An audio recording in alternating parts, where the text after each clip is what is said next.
Good morning, good afternoon, and good evening. A very welcome, everybody. Thank you for joining us today for a very important conversation on repurposing agriculture subsidies to support land restoration. My name is Helen Ding. I'm a senior economist at World Resources Institute. For those who are unfamiliar with WRI, it's a global research organization that turns big ideas into action at the nexus of environment, economic opportunity, and human well-being. Our headquarters is based in Washington, D.C., with international offices operated in Asia, Africa, Europe, North, and South America. It's my great pleasure today to present our new report on repurposing agriculture subsidies to restore degraded farmland and grow rural prosperity. Before I start, just wanted to briefly go through the agenda. I will first present a review of the report, followed by presentations of two distinguished speakers, Vijay Kumar and Renee Zamora, to highlight two regional case studies in India and Latin America. This will be followed by a panel discussion. And before my presentation, we have a question ready for you to respond to Mentimeter as you listen to the event. It's also on the screen. In fewer than 10 words, what is the most important policy shift needed to repurpose agricultural incentives for farm restoration? My colleague Jaren will post a link in the chat and we will present initial results after the panel. As many of you may or may not know, every year, countries are spending over $700 billion on average on multiple policy goals, including achieving a higher self-sufficiency in production, ensuring domestic food security, improving farm incomes, equitable distribution, increase agricultural productivity, and fighting poverty, etc. And just put it in perspective, $700 billion is a little bit less than Turkey's GDP in 2020. That's a lot of money, and they are channeled to farmers in many different formats. For example, they can be provided in terms of market price support. That is a form of tax transfer from consumers to producers. And also in terms of rural credit lines, provides access to finance for farmers. And also can be provided in terms of input and output subsidies, which are payments to support certain types of input uses on the farm or based on the output produced on the farm.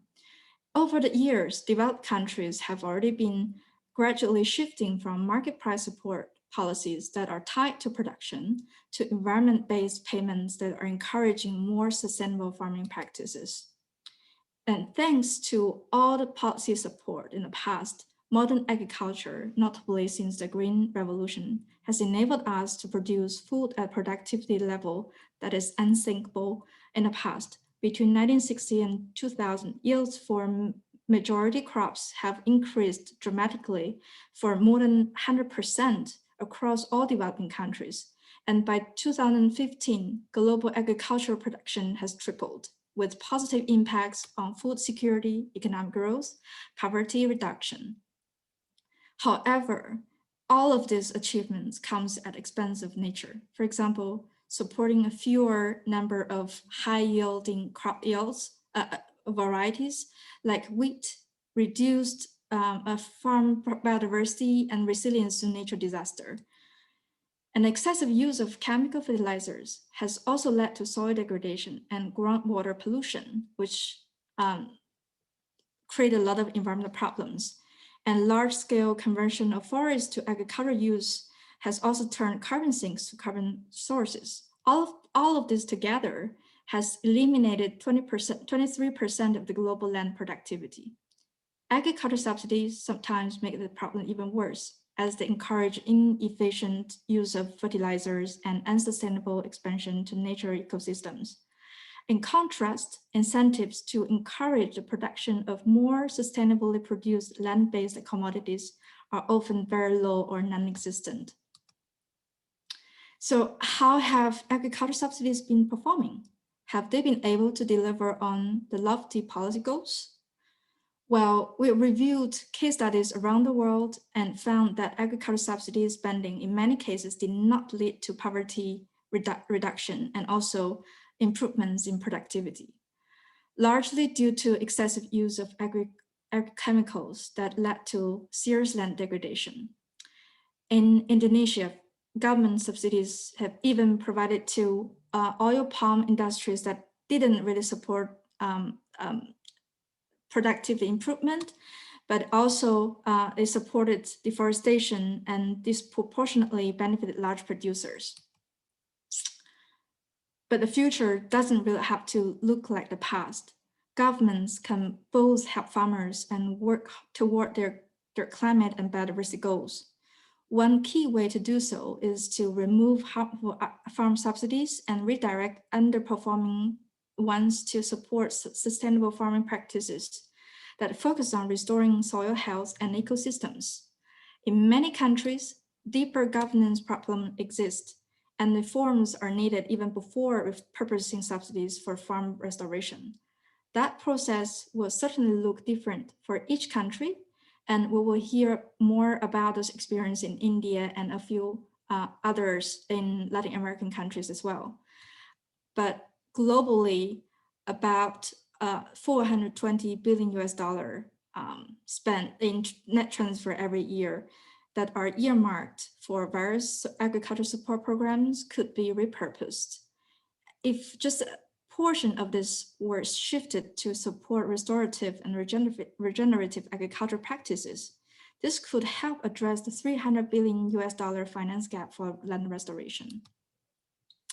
And this can also support growing momentum for restoration and create new resources of funding for projects that are led by local organizations and entrepreneurs.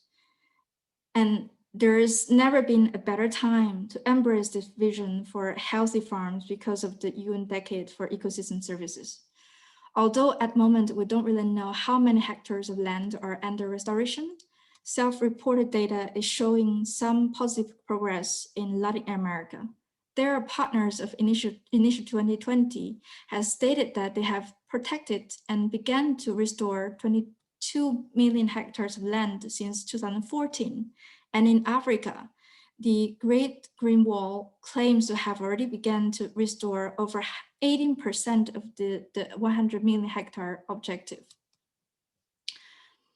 As shown on this slide, restoring ecosystems means bringing back healthy soil, which will also generate multiple benefits, including higher crop yields, lower carbon emissions, and also increase the biodiversity, and so on. According to the Netherlands Environmental Assessment Agency, land restoration at scale can lead to a global average increase in crop yields by 2% by 2050. And in our report, we identified 4 tips that policymakers could keep in mind as they work to redirect agricultural subsidies. We have also gathered evidence around the world to showcase how this has been done in different contexts and what benefits they can bring to local communities. I just want to mention a few in the following slides. First, for example, in terms of shifting underperforming subsidies, it's important to remove harmful subsidies in areas where yield increase can't really be sustained or soil degradation is really high. And subsidies can be repurposed to finance restoration techniques like agroforestry, regenerative agriculture, low carbon farming that are good for soil health. An example of such kind of transfer is in Costa Rica, which has transferred over 500 million US dollars from the gasoline tax revenues to protect and restore the country forest, which has boosted the country's tourism economy. By 2016, the tourism sector directly contributed 5% of the GDP and generated about 28% of direct and indirect employment in the country. The second one is create a market for ecosystem services so that farmers can be paid for clean water, carbon storage that are coming with restored land. An example is in Malawi. The country has enabled hydropower company in the Shire River Basin to pay upstream farmers that perform conservation agriculture. At a scale, all of this could actually reduce the cost of sediment management by more than 98% for the hydropower company. And on the other hand, farmers can also receive multiple benefits from these payment schemes. in terms of actual income received for practicing conservation agriculture, which can be spent on food and reducing food insecurity. And also maize yields under conservation agriculture generally increase over time in low rainfall areas. And the next one is about designing programs for smallholder farmers. A lot of existing subsidy programs are by design benefiting disproportionately large landowners and corporations. And smallholder farmers are neglected in many cases. So it is really crucial to keep them in the heart of the design of policy and make sure their land rights are clearly defined. An example is in Burkina Faso. They paid community members through the forest investment program to grow trees, which has led to more than 12% more spending on food and also significantly reduced the food insecurity in the country. And also countries need to invest in monitoring and peer learning and develop systems that will track policy impacts and building on new technologies and really measure the progress of restoration. And also policymakers can learn from each other through national and international peer learning programs. El Salvador, for example, has not only created a simple 0 to 1 index to measure the health of their landscape, the government leaders have also learned from peers in the Restoration Policy Accelerator. By building South-South networks of mutual support and promoting smart policies, the Restoration Policy Accelerator works with government leaders through a 7-step progress to effectively reform policy, to identify the overarching policy problem, learn from the experiences of other countries, choose the right government participants, identify potential solutions in collaboration with participants from other peer countries, discuss new vision with other ministries, prioritize and implement, and also measure results. Government leaders from Chile, El Salvador, Guatemala, Mexico, and Peru have already joined the program first cohort in 2020, and the second Latin American cohort will begin next month. This is exactly the kind of program that can turn the findings of this report into action on the ground. Well, we believe that it is time to encourage transition to more sustainable land use systems by repurposing public support programs for restorative agriculture. Change is essential if the world is going to grow enough food for feeding the global population of 10 billion by 2050. And if designed and implemented properly, public support in agriculture can not only effectively reduce incentives for unsustainable agriculture expansion and intensification that are harmful to the environment, but also it can provide more incentives to encourage the broad uptake of sustainable land management practices. However, the new incentives must put people at heart of policies design, focus on restorative farming practices, reduce support to unsustainable agriculture expansion, facilitate peer-to-peer learning, and monitor their progress effectively. We are already in deep nature crisis, but change is still needed now. There's no such thing as too late, and it is always better late than never. And thank you very much. So the next item on agenda is the country perspective from India.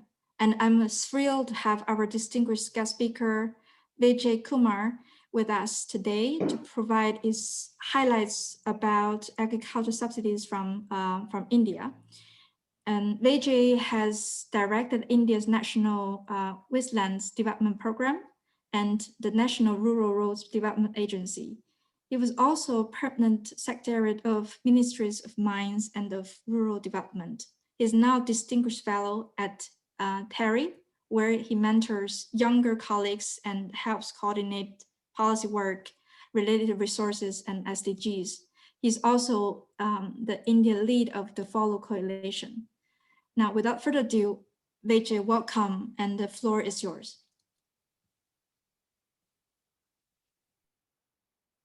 Thank you so much, Helen, and thanks to WRI for this wonderful initiative on a very important subject, looking at how to repurpose public investments. In fact, I would like to use the larger word public investment rather than only subsidies, to more sustainably manage natural resource system around agriculture.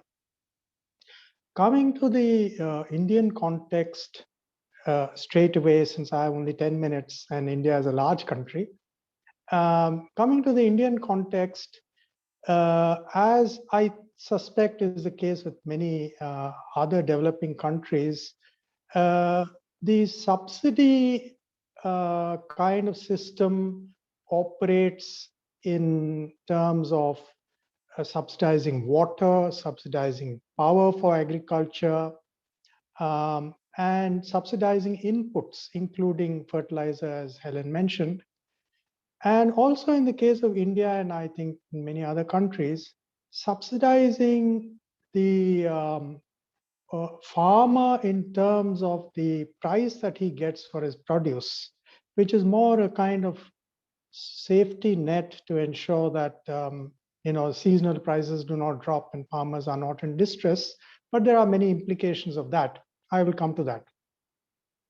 Now, before I get into the details, I would like to sort of put a caveat on the table that how the subsidy is structured is very important, and it's necessary to understand it before we talk about repurposing it.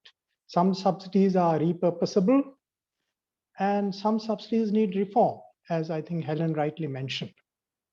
It's equally important to understand the repurposing space, that is the object space where a good repurposing would take us.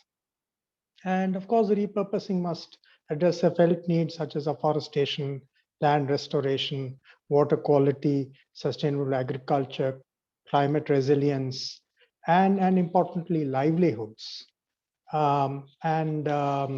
It's very important to see how the subsidies are currently operating and what is the scope for repurposing. Actually, in the Indian context, leaving aside the subsidies just for a moment, in the Indian context, there are already a number of schemes which purportedly seek to address these very issues. And I will mention 3 programs. I'll not go into the details given the time. The first is a National Agriculture Development Program, which in the Indian in Hindi, the acronym is RKVY, Rashtriya Krishi Vikas Yojana, the National Agriculture Development Program. It encompasses almost all the major components of agriculture, horticulture, livestock, and the soil, water regime, forestation, etc. And the structure is basically that it is funded by the central government, and the recipients are the states. And the states have to draw up a plan, and the center funds it according to the plan. The plan has to meet certain standards. The broad objective is, of course, sustainability and climate resilience. The second program is more explicitly oriented towards climate resilience. It is the National Mission on Sustainable Agriculture. It is specifically drawn up under the National Climate Program and seeks to increase the adaptation components of Indian agriculture, as well as, of course, look at the soil, carbon and sequestration aspects, emissions aspects, and so on.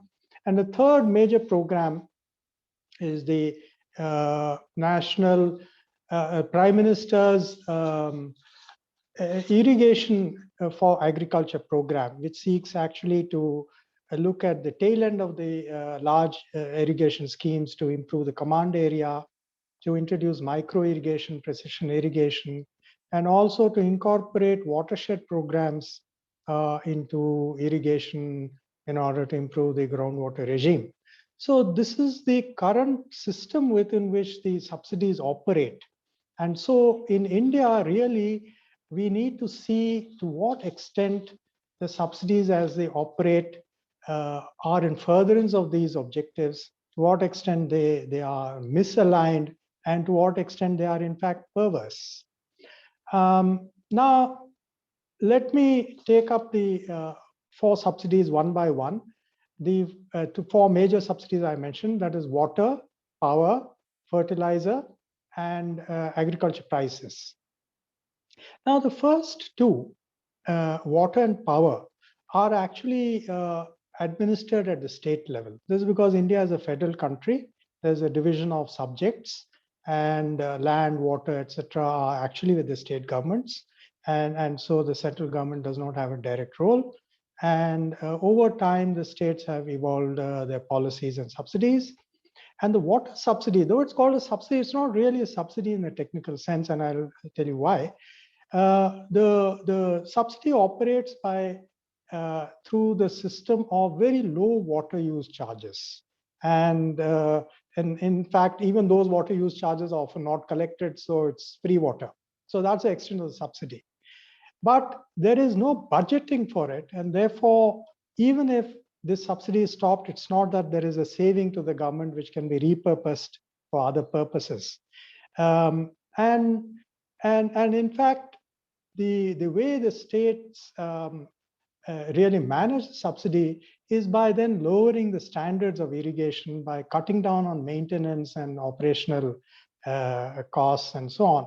And so in case actually there is a reform of this subsidy, really the first charge on it would be the operation maintenance of the water system, and which of course is very much needed. And therefore, as Helen also mentioned, there are cases where you need reform, there are cases where you need repurposing. The water subsidy is eminently a case of reform before consideration of any repurposing. Almost the same thing is applicable in the case of power. Power is subsidized in most states by providing it absolutely free for agriculture, primarily for pumping of groundwater. Almost 87% of India's irrigated land is irrigated through groundwater extraction through pumping. And therefore, there is a huge consumption of power for this. And almost all states, the power is very low. The power costs are very low. And as in the case of water, in most states, there are very low investments in the power infrastructure and upgradation, even in maintenance. Power is erratic, the quality is low. It's there for certain hours in the day. Farmers get up in the middle of the night to put on their pump sets, all kinds of problems. Stopping the subsidy that is charging the cost of the power would actually require, of course, that the revenues generated should then go towards improving the infrastructure for power rather than repurposed for any other purpose.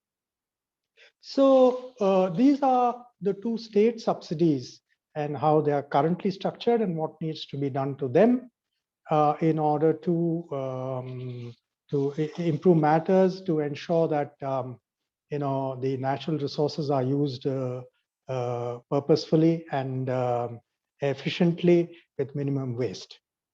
Now coming to the 2 other subsidies, fertilizer and agriculture prices. These 2 are actually central subsidies and both are properly budgeted. And actually, they are very large subsidies, and there are many discussions around how to manage these subsidies. There are many reports around these which have looked at reform. And it's not that people do not know that these are areas of concern that need to be addressed. The problem really is that these are extremely politically sensitive subjects. And it's very difficult actually to make change, reform, much less repurpose these without significant political fallout. But of course, it needs to be done. It has to be done. And really, the issue is how to do it. In the case of fertilizer, the main suggestion on the table is to actually give a flat rate of subsidy instead of 100% subsidy in order to promote, more efficient use of the fertilizer by the farmer, and to improve his choice of fertilizers rather than use urea only, to also use mixes. And fortunately, under the national programs I mentioned earlier, including the Sustainable Agriculture Mission, there are programs for soil health improvement, including a soil health card scheme, which looks at the current status of the soil in each farmer plot. And the ideal thing would be to actually nudge the farmer towards adopting the soil health program and the soil health card in order to choose the fertilizer more efficiently with less waste. And of course, to ensure the subsidies are effectively used. But even this is a big ask, though over time it will be done. And I have one last point, which is the agriculture prices. Basically, the government actually purchases many agriculture commodities substantially in order to feed the public distribution system. But in many cases, the procurement prices are such that the farmers prefer to sell all their produce. And the result is the government is holding stocks far in excess of the requirements of the public distribution system. It operates as a general subsidy to farmers for selected crops, mainly wheat and paddy. So there is a skew in the production pattern. Some crops are left out, some crops are grown unsuitably. And therefore, reform of this is very much required. One reform on the table is actually to separate the procurement price for the public distribution system from what may be called open market operations, which would be undertaken by agencies, whether government or cooperative or farmer producers organizations, in order to stabilize market prices and give better prices to farmers in the immediate harvesting season, and then release the stocks over time when the prices rise, basically to stabilize the price system. This again is a contentious issue, which also requires a lot of planning, and therefore it's still to take root. Currently, India is already undergoing a kind of agitation over farm law reforms, and so perhaps it's not the best time to add one more reform to it. But over time, I think this will need to be done. And so I think these are the two main subsidies where there is scope. And fortunately, the repurposing is not difficult because the ground for repurposing is already laid. And effectively, the savings, if any, arising from the repurposing and reform could be easily applied within the framework of the existing programs for sustainable agriculture and agricultural development.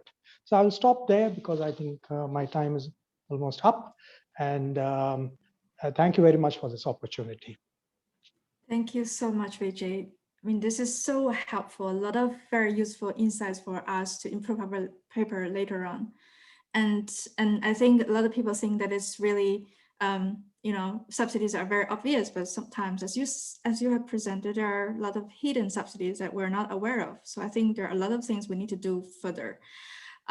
So now I think I wanted to also listen to another set of the story from my colleague, Rene Zamora, who is going to present his understanding insight from Latin American countries. And Rene is a senior associate for WRS Global Restoration Initiative, and he works directly for Initiative 20 by 20, a country-led effort aiming to protect and begin restoring 15 million hectares of land in Latin America and the Caribbean into restoration by 2030. Rene also leads the Restoration Policy Accelerator, a peer learning program for policymakers working on restoration incentives. So Rene, welcome. Please, the floor is yours. Thank you, Helen, and congratulations in this publication. I know there is a lot of effort to you at all the co-authors. This is a very important topic for all people working on land degradation.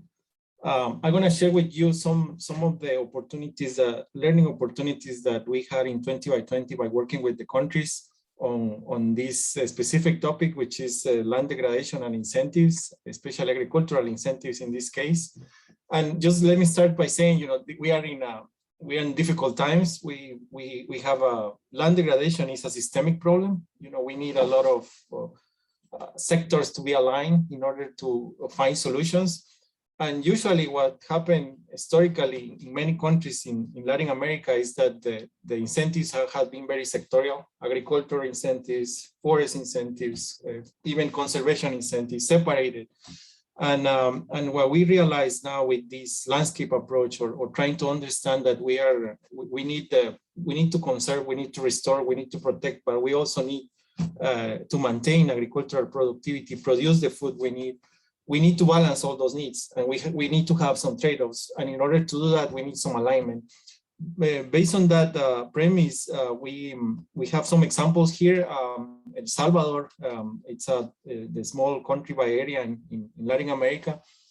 It was also the first country to pledge hectares to the Bond Challenge for restoration. They are now working with the support of UNEP and also WRI, CIAT, and other 20 by 20 partners in aligning incentives in 3 lines, which is very interesting. That's what I wanted to share with you. One is conservation, of course, is important, how to understand how this payment for ecosystem services work or might work, how the incentives for agriculture work, for example, fertilizers that they are giving to people to improve agricultural productivity.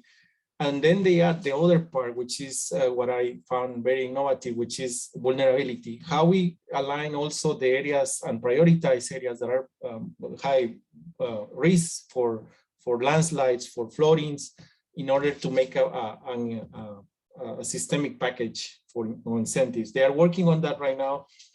It's not easy. There is a lot of trade-offs. There is a lot of agreements that we need to reach on that before we can establish a system. But El Salvador is making big steps on that. So you see vulnerability one, risk management, aligned with agricultural productivity, aligned with conservation, restoration, and protection.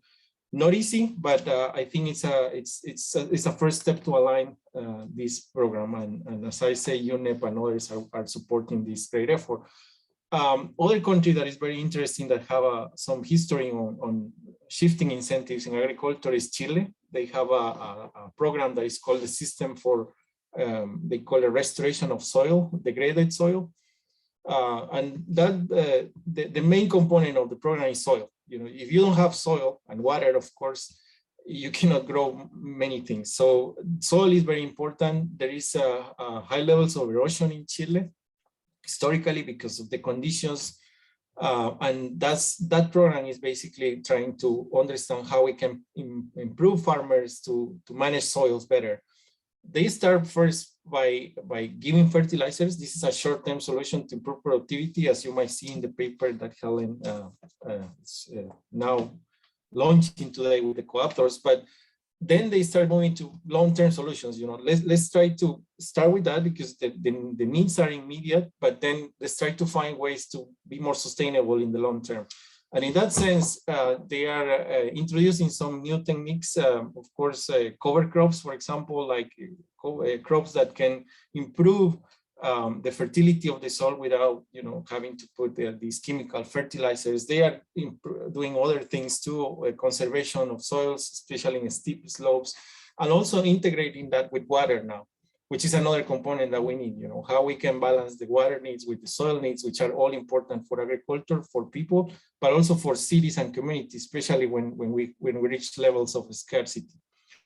The last example, and that I wanted to give you, that other country that are working on that is Guatemala. There are a big production of sugarcane in Central America in general. Guatemala is one of the producers of sugarcane.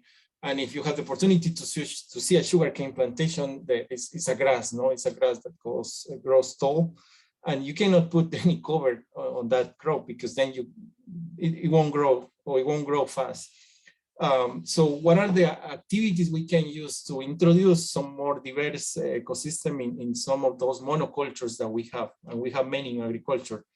One of the activities that the country is supporting is restoring riparian forests. There is a lot of riparian buffer zones and also riparian forests along the rivers that go into those areas that actually they currently don't have any cover. And sugarcane goes up to the border of the river.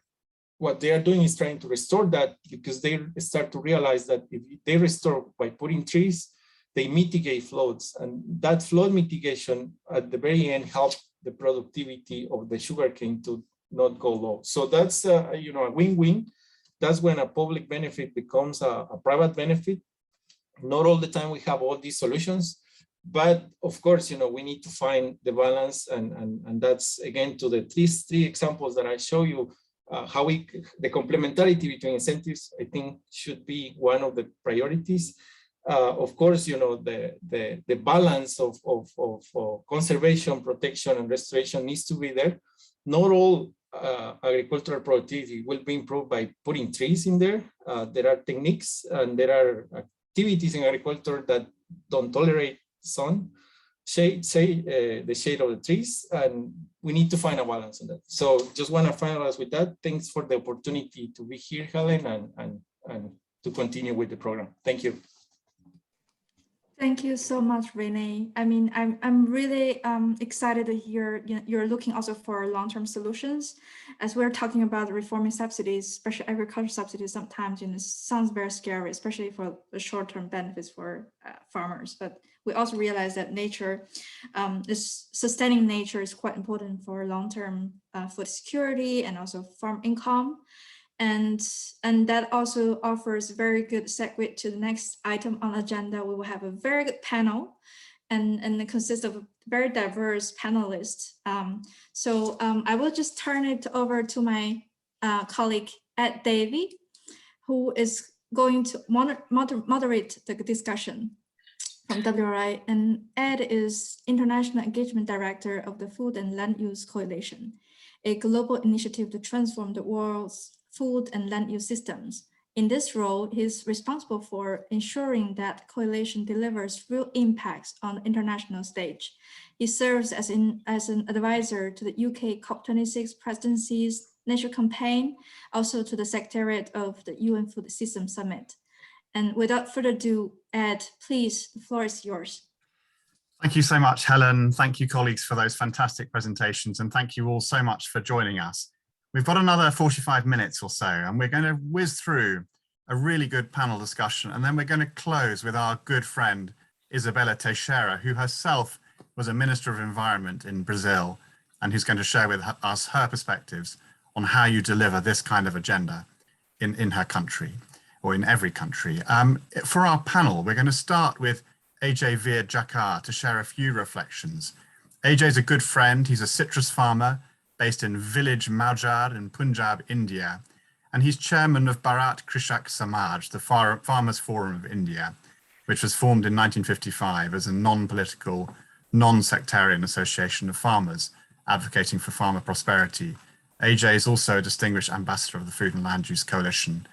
AJ, love to hear your thoughts. What's the most important policy shift needed to repurpose agricultural incentives for farm restoration? Over to you, AJ. Thank you for this opportunity. But before I answer your question, we need to take a step back. And the question we ought to be asking is, should the money that's being spent in name of agriculture incentives be termed differently, because they're not really that? And I'll give you two examples. Take, for example, when academicians and economists say that the world will need to increase food production by 50% by 2050.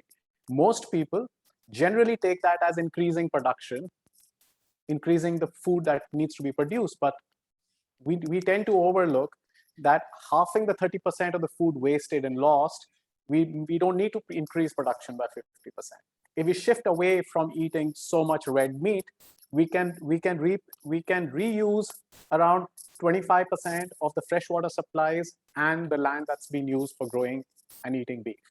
Similarly, when we come to the term of agriculture incentives, as this report talks about, it implies that these subsidies and incentives are being given to farmers, which is not true. The money that this report talks about repurposing is not for farmers, but basically to keep prices of food low and make it adequate supplies available for urban consumers. And if you look at what happened in the Soviet Union, in Russia, when the Tsar lost power and the Bolsheviks came, because prices of food rose, food became scarce for the urban poor. Same thing happened in the Arab Spring. In Tunisia, Egypt, Yemen, country after country, the civil unrest was fueled by food inflation. So the subsidies that Vijay Kumarji very clearly talks about, of fertilizer, of prices, they are not for farmers. They are for making food available to stop the unrest from happening. And I'll buttress my point by saying, let's, instead of saying repurpose, what we were to say, let's remove all subsidies and we'll save trillions of dollars. What would happen? I mean, farmers would use less chemicals, as this report very rightly suggests, but food would become scarce, prices would rise, shortages would occur, unrest would happen. Do the politicians have the will to take those political repercussions? I don't think so. So what is the idea that you need to do for repurposing subsidies? One is, if you look at the WTO Treaty on Food and Agriculture Trade, it's been 2 decades, but 80% of the poor live in rural communities. Tasked to produce the food are the ones who are the most chronically hungry people on the planet. So one thing that needs to be done is we need to change the WTO rules to reflect subsidies per capita basis instead of volumetric monetary terms. If we don't do that, repurposing is not going to be scaled up to a planetary level. The second part you need to understand is that repurposing of agriculture incentives is very easy to say, but even within a country, those incentives, as again very rightly pointed out by Vijay Kumarji, are not equally distributed across the country. They are being basically garnered by farmers who have access to water, because only when you have access to water can you use the fertilizer subsidies, can you produce a larger quantity that will be that a price support mechanism will support. So when you repurpose subsidies, it's going to require losses to a certain kind of farmers who are getting more of the earlier subsidies. So my take is that it's only possible for every $1 repurposed, we will need to spend $1.5 if we want it to happen. It's I don't have a calculation. It's just a thought that it's not possible to spend dollar for repurposing. You'll always have to spend 50% more to take care of the political repercussions and to get that political will from the politicians and policymakers.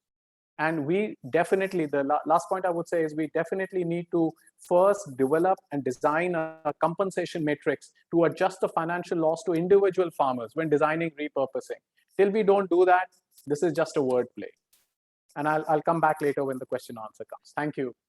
Thank you so much, AJ, for those fascinating points. And I'm going to come back to you in our conversation in a moment with a question that Anne Tutwiler has posed in the chat, and from the Just Rural Transition posed to Vijay, but I'm going to ask it to you about the context in India. Our next speaker is Deborah Magwada, and Deborah is co-founder and CEO of Rejuvenate Umhlaba, a startup in Zimbabwe that's building an exchange for land restoration, where companies that have a net negative impact on the land buy a share which entitles them to 1 hectare of land rehabilitated by the company and other restorers. We're very fond of Deborah. We're proud of her. She completed the Land Accelerator Africa training program in 2019. And Deborah, I'm going to ask you the same question. And what one thing should governments be doing to enable a policy shift to repurpose agricultural incentives for farm restoration? Over to you, Deborah. Thanks, Edward, and thanks, WRI. Can you all hear me? Yes. Okay, thank you. As Edward has mentioned, I am a co-founder of Rejuvenate Umhlaba, a land restoration startup that was part of the second cohort of the Land Accelerator. We're based in Zimbabwe, and we're developing a market for land restoration credits targeted at entities that have a net negative footprint on the land. These entities offset, as Edward said, it's an offsetting mechanism where they buy a share of 1 hectare of land that has been rehabilitated by us or by other partners that we broker. To get your question, Edward, for me, the most important policy shift will be moving from extensification to sustainable intensification, where we increase productivity per unit area so that we can produce more without clearing or degrading more land. Governments are currently working towards increasing production, and the metric they often use is the number of hectares under a crop. For example, 500 hectares under maize, 500 hectares under wheat, or and so on. But we're saying that the metric they should use should be in terms of tons per hectare, because having 100, say 1,000 tons under wheat and you're producing, say, 5 tons or even less of wheat per hectare, it doesn't make much sense economically and even ecologically. So in Zimbabwe, for example, the government has subsidies for inorganic fertilizers, but not for organic, and consequently, with 90% of the arable land in communal areas degraded, and it cannot produce as much as it should. So in these communal areas is where at least 60% of the population currently is based, and this results in very poor communities. A vicious cycle then exists where arable land is degraded, and it results in poor production. Then there's extension of land under agriculture. People use the same fertilizers, and the cycle goes on and on. Now, the shift towards intensification means that we work with soil chemistry to recondition the soil and make it more conducive to get increased yields. For example, more incentives for organic fertilizers would work towards improving the soil and increasing productivity, while inorganic fertilizers just work towards increasing productivity. So agroforestry, conservation agriculture, and so on are what is needed. Innovation that includes technological initiatives such as aquaponics should be introduced at household level, and this takes even the urban populace into agriculture, so that we are not putting a lot of pressure on our arable areas. So a whole mindset shift is needed in the intensification approach, and industry need to get on board with the program. More often than not, a shift in policy does not coincide with business ideals, and industry continues to produce machinery that is aligned with the practices that we want to get away from. So machinery for conservation agriculture, for example, is not as readily available as the conventional agriculture. So a shift in policy and subsidies needs to be along the value chain rather than targeting it to farmers only. Subsidies for industry to produce the right kind of equipment should also be considered, such as tax breaks and so on. So for me, in summary, to introduce an intensification system along the agricultural value chain is what we need, rather than to target the farmers only, where a lot of other support systems don't have subsidies. I think that's what I have, Edward. Thank you, Deborah. Thank you so much for these really valuable insights. I'm going to come back to you all in a moment, but I wanted to hear from Renee again. Renee, can you give us another example of a situation, a country you know, and the kinds of shifts that are required to drive this agenda? Yeah, I think, you know, what the colleagues here in the panel have said makes a lot of sense. You know, it's very difficult to find alignment between or shifting these incentives when there are immediate needs from the farmers, and how to balance those two areas is always a challenge.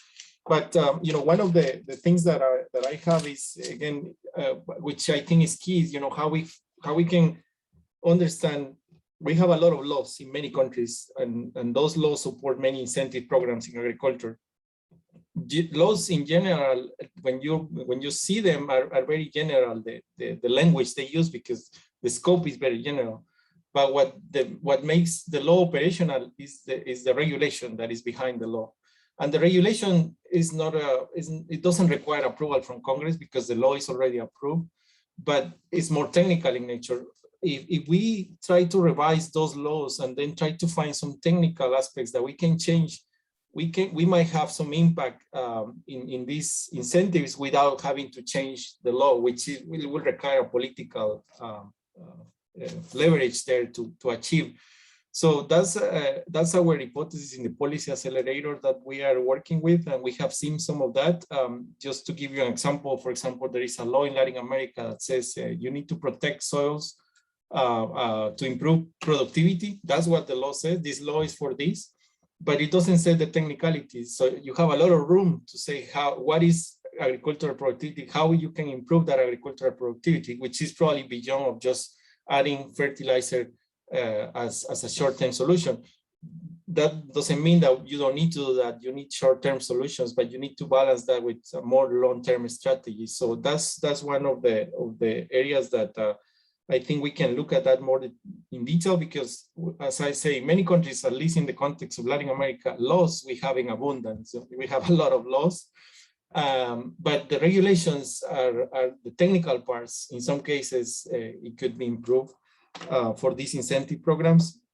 And the second area is extension, extension programs. In the past, we used to have more people out there working with farmers, and farmers share knowledge between them. It's a peer-to-peer process, basically, I believe, more to a farmer than an external person. And that's the job of the extensionists. The extension people go to the farmers, share with them, try to learn what they are doing, and also explain the new practices. And that helps to have hand in hand with any shifting incentives. We need that extension part in order to share with the farmers, what this could be for them. One last thing is, in many places, and that doesn't happen everywhere, but in some countries in Latin America, farmers, the farmer generation is older than I mean, we have the mean average in, I think yesterday we had a meeting with Chile, and it's 65 years old farmer, the average. Because, young people wants to go out to the cities. There is not too many opportunities. Working in the field is hard. I mean, it's hard, physically hard, and the payments are not as high as in other sectors. But that means that, any program and any shifting incentives has to consider this demography, the demographics of the people, because if you have everything in internet, and then you have this average of 65 years old people that doesn't have access to internet, doesn't have access to the technology that young people might have, it will be difficult to reach your message. So we'll stop there. Thanks. Thank you so much, Renee. And thank you everyone for your earlier comments on the Menti poll that we did. Many of you made the case that subsidies should be reformed to deliver ecosystem-based incentives, training in environmental management, supporting long-term sustainable productivity for farmers, investment in supporting infrastructure like waterways, and then mandatory conservation practices. Those were some of the ideas that came forward. And thank you also for your questions and comments in the chat. I'm going to ask you all briefly, the three panelists, just for a minute or two on the politics of all of this. It's already come up, but AJ, the question for you from Anne was, and for Vijay actually, can you talk about how the farmer protests this past year have affected the willingness and ability of the Indian government to repurpose or reform its policies? Could you talk about whether there will be renewed commitment to engage farmers in the policy repurposing dialogue to avoid the political backlash we've seen this year? A couple of minutes on that, AJ, please. So can you hear me? Yes. Okay, I can't see myself, so I wasn't sure. So the central government of India, by focusing on outcomes rather than on the process of designing reforms, has created a situation where it has lost immense political capital for real reforms. And it has generated a lot of mistrust between government institutions and farmers. This should not have happened, but this has happened. And it's only because the process, we in India, like in many countries, we don't focus on the process of designing a reform or sequencing steps, and that's what's happened. But I just want to take a minute to add to repurposing subsidies. There are two other. There's one big draw. There's one big opposition that will happen for repurposing subsidies is the inherent power imbalances in the food systems. This is something that the organization that I work with, Bharat Krishik Samaj, has been focusing on. There are power imbalances, and we cannot ignore them. They could be at the UN, they could be at the Security Council, they could be with the industry. And more we see food, retail, agriculture, and technology companies having more and more say with philanthropists deciding what farm policy is without farmers getting on the table. And these farm laws in India are a consequence of these power imbalances that need to be addressed. Thank you. Thank you, AJ. And I'm going to invite Vijay to comment just for a minute as an honorary member of the panel, since the question was originally posed to you, Vijay. Yeah. I did want to, while totally agreeing with Ajay, the one point I would like to make is, the subsidies are particularly on fertilizer and the food are so high, they're actually unsustainable. And so ultimately the government will have to bite the bullet. In India, we actually have a kind of history of doing good reforms when we have no other option. So I think we are heading towards that situation.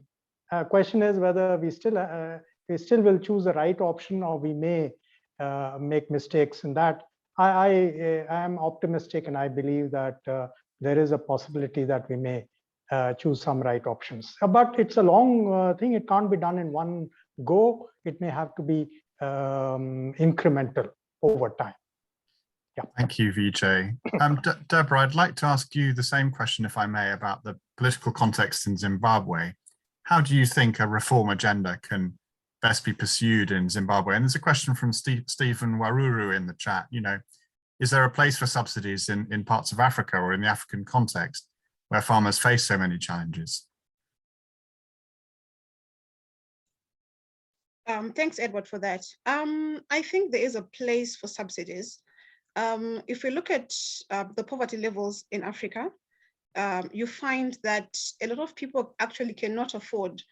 One of the challenges that we've been, I don't know whether I would call it a challenge, or I would say it's an, if I can look at it as an opportunity. We have a lot of contract farming that is happening at the moment. So, and a lot of it is coming in from China. The Chinese are coming in to contract mainly for tobacco, not for food, but for tobacco.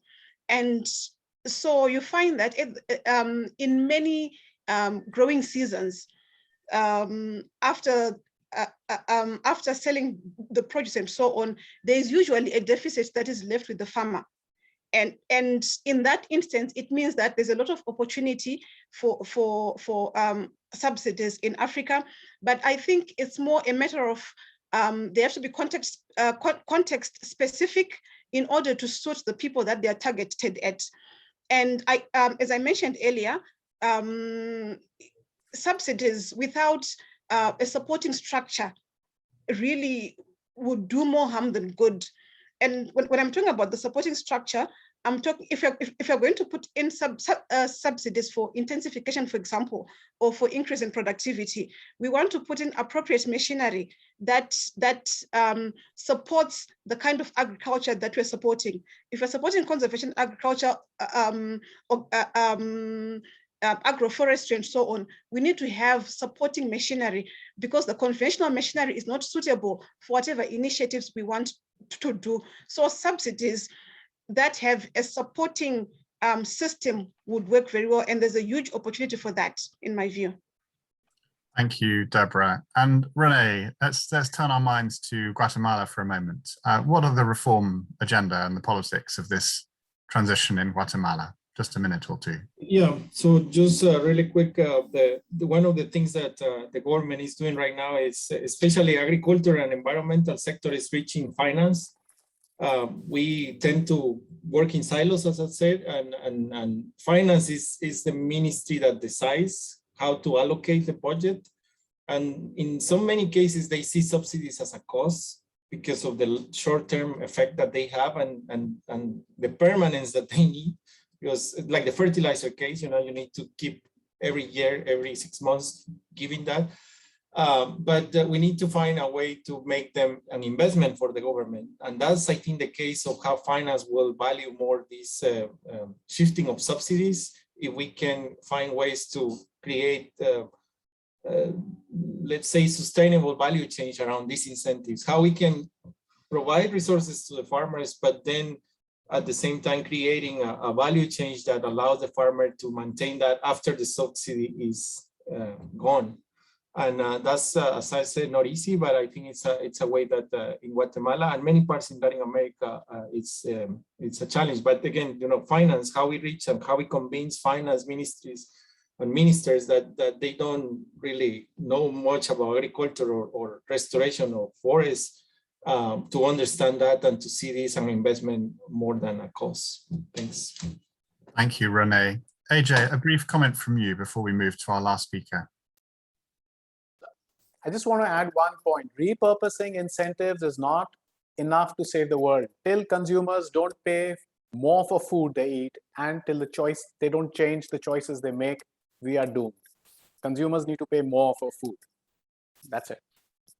Thank you, AJ, and thank you, colleagues, for that very stimulating panel. It's my great pleasure and privilege to introduce our last speaker today. Isabella Teixeira is co-chair of the International Resource Panel. She's an expert in environmental management, impact assessment and licensing. She's the former Environment Minister of Brazil, fond memories of her in that role, and she was named a Champion of the Earth in 2013. She's a great friend of WRI and an ambassador of the Food and Land Use Coalition. Isabella, we'd love to hear from you. You've heard all of our speakers today. How do we drive this incredibly important agenda? Your reflections from your experience would be incredibly welcome, Isabella. Oh God, thank you very much, Ed. Everyone, we have all of these new questions and the new challenge. But first of all, thank you very much for inviting me to join you today and also the opportunity to review good friends. Okay, and it's amazing to discuss India and the Latin American context, because we need to understand how the political vision and the politics will influence the next steps when you're considering the convergence of climate age and also tech and digital age. So it's very important to understand that the new world that's coming, or the new momentum of the century, will bring this different age together. And of course, when you go into the politics and also go into the economic world, we need to understand better how we need to promote convergence. This is the first point here.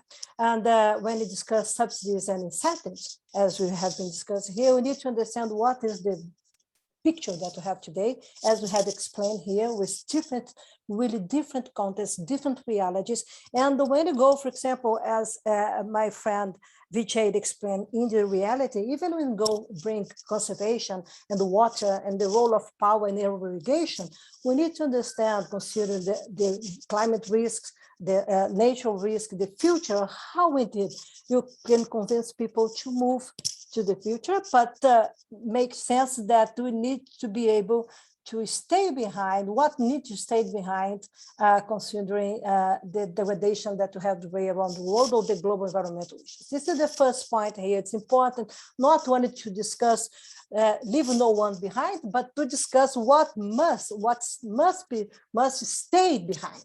And this is the critical issue here, because when you discuss incentives and subsidies, indeed, when also international trade, we are looking to address what? Okay, we are responsible for the problem that we have today. Probably you'll be out of the game. And what was the reaction of these players? To block, to resist, and to bring the political constituency into the room, exactly their political constituency into the room, because we need to understand their political force and economical force. So this inertia, this economic and political inertia that you have today in the world must be observed when you bring solutions into the room.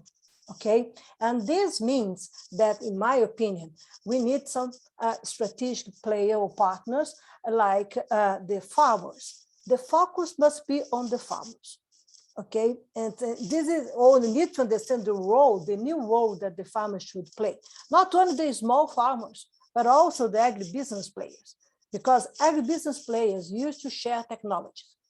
And the new technology that we promote solutions based on, for example, on productivity, as all the panelists express their opinion here or their experience here. But when you go into the small farmers and you go into the gap of nature conservation, or even you bring into this context climate and environmental risks, it's very important to understand who will come to make solutions. Not only environmentalists, all the consensus or the convergence between farmers on agriculture and environmental constituents, but we need to understand the role of the financial sector, because these guys, that's why incentives, international trade always influence things. The financial sector is also exposed to climate risks. So these guys, they are coming today. exactly to establish criteria and also to understand better how will the rearrangement of incentives, global ones, and also subsidies should play or must play a strategic role in this new context that we want to promote.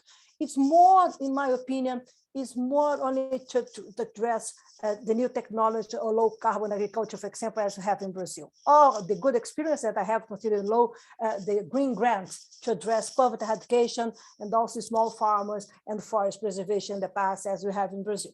But it's more than this. We need to understand, in my opinion, that net zero is not enough. Okay, and we must work towards a food system that acts as a carbon sink and support life within planetary boundaries. And this is, of course, our dream, our perspective, strategic perspective. But when you bring South America, or Latin America, sorry, together with India and the Eastern world, we are discussing the Green Global South. And we need to have ambition, considering also with African countries, how we can come together as food producers to bring really a new perspectives to address not only the global environmental problems, but to be more efficient, considering agricultural production, agricultural security, agricultural safety. Part of the incentives in Brazil, for example, are absolutely related to agriculture safety, not only security. So it's very important to understand how we'll go into this world and bring the guys on the board and try to discuss the first momentum, the conversions, the second momentum, the challenges, and indeed who are the partners, who are the key partners that should be together exactly because we play bilaterally, you play regionally, you play globally. And you need to understand how our partners would come together or not. And this is very important because in Latin America and also in India, we have countries that are mega biodiversity, like Brazil, India, China, etc. And also we need to understand how we will bring these layers together: climate, biodiversity, food production, natural resource management, water security, etc., and the social inequalities. This is a critical issue because small farmers play an important role not only for food security, but also to address social inequalities. And this means that when you go into the hunger, we need to address income. And we need to understand how, for example, payment for ecosystem service should allow, okay, to raise income, local income for the farmers. That's why the farmers' voice, they are so important to be convinced, because we are not looking for as society, global ones or regional and national ones and subnational ones, looking for good news. We need really the facts, the real news. We need to avoid the narrative. Why you have narratives today? Because you have fake news versus the real facts. And indeed, we need to build based on the realities. That's why I think Vijay mentioned this, but all of the panelists mentioned this. National reality is so important, absolutely important. It's a bottom-up approach to address concrete solutions and to understand what transition means. Okay, it's impossible, and I agree that I think that as mentioned here, there is a place for subsidies, not only for conservation, but also to understand better the role, the ambition of food security, and how indeed, for example, tropical agriculture that's different from non-tropical agriculture should play innovative roles, consider conservation and food production. In my opinion, in our countries, we need to understand what are the priorities that we should bring together: conservation, water is a critical issue, as soil is a critical issue, and also agricultural productivity. We need to understand what are the priorities, for example, in large countries like Brazil and India, because we don't have money to address all the situation in short-term perspectives. But we need to to bring people together, things together, not only as demonstrative case, but to influence incentives and subsidies to have a large-scale process. And this will make the difference. And then that's why international markets, it's absolutely important to address concrete solutions, because you have international trade. And if the consumers demand this, and considering the reality, not only the national consumers, but the international consumers, probably we are coming with innovative arrangements for transition and also to replace, as proposed on the WRI presentation, to repurpose the incentives and how indeed you can bring conservation, nature together with agriculture and agriculture together with nature. And of course, the climate change is a powerful umbrella. I fully understand, but you cannot forget that for people, they cannot understand carbon. I'm sorry. Okay, carbon is something that we understand because we believe we can see carbon. I cannot see carbon, but I believe that I have a problem with carbon. People can see food, can see lands, can see water scarcity. People can see a farmer's income, social inequality, violence in the rural areas. So we need to come into this world and make sense that our options, our solutions will absolutely be clear when we bring people on board. And we need to share assets, not only problems. Again, after pandemic, during this pandemic, today, we are living based on threats. It's impossible to allow or to invite people to come together, believe in us, without a clear message of hope. But you are the agent of the transformation, not the global, the societies that are untouchable. No. We need to understand how people want to be part of the solutions. And this is very important, not only to go into the economic rooms, like incentives discussion with economic players, for example, Minister of Economy, or Minister of Planning, of central banks or development banks, but also when you go to this small farmer, when you discuss agroecology, and discuss agroforest systems, or integrate land, crops, and cattle, and forests, etc., etc. So what is critical here again? How we are allowed to access technologies, because technologies, if the farmer accesses, what's happened?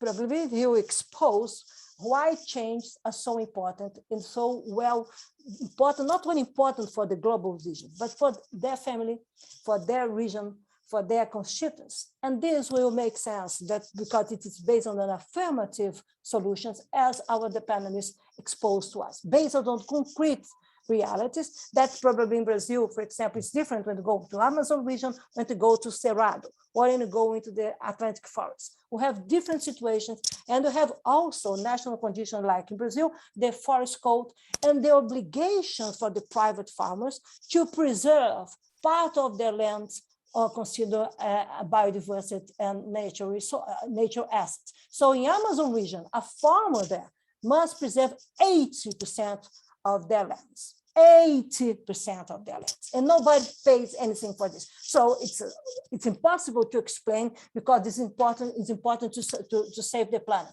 Forget it. We need to go into the realities. We need to understand what are the problems of income or human development in that region, and try to work with different constituents, local constituents, and have, of course, the agribusiness with really important tasks. My last comment, because we don't have much time, I do believe this is that I think that we need not only to understand that, as mentioned by René, if I'm right, that land degradation is a systemic problem. If it's a systemic problem, it's a technical and a political issue. Okay, so we need to understand politics. In my country, I understand this very well. Now we have the pressure from the extreme right rural farmers that go against environment assets. This is very important to understand these dynamics in short-term perspectives. In Latin America and also emerging economies like India and China have some fantastic solutions today concerning small farmers and poverty education and China, okay? But we need to understand what are the voices that will bring this into the reality. In my opinion, not only the environmentalists, but we need to convince farmers that they are the agents of the good transformation, not the agents of the past degradation. Thank you very much for this opportunity. Okay, and I hope that we can open the new gates for this new agriculture era or age based on concrete solutions considering climate change and biodiversity loss. So a new planetary realism together with a new expression of humanism. Thank you. Fantastic, Isabella. What a wonderful conclusion. I'm incredibly grateful. We're incredibly grateful to the panelists who've spoken so beautifully, also to the team who've worked incredibly hard on this meeting. I won't mention you all, but Will Anderson, Emily Vale, Jaren Tan, Mari Durasaimi, Manuel Cervera. This is a big team effort. Thank you to all of you who've joined. We're incredibly grateful for your questions. If we haven't answered your questions, let's be in touch. I'll just finish with 3 quick points. 1, politics is everything. Isabella, I agree with you.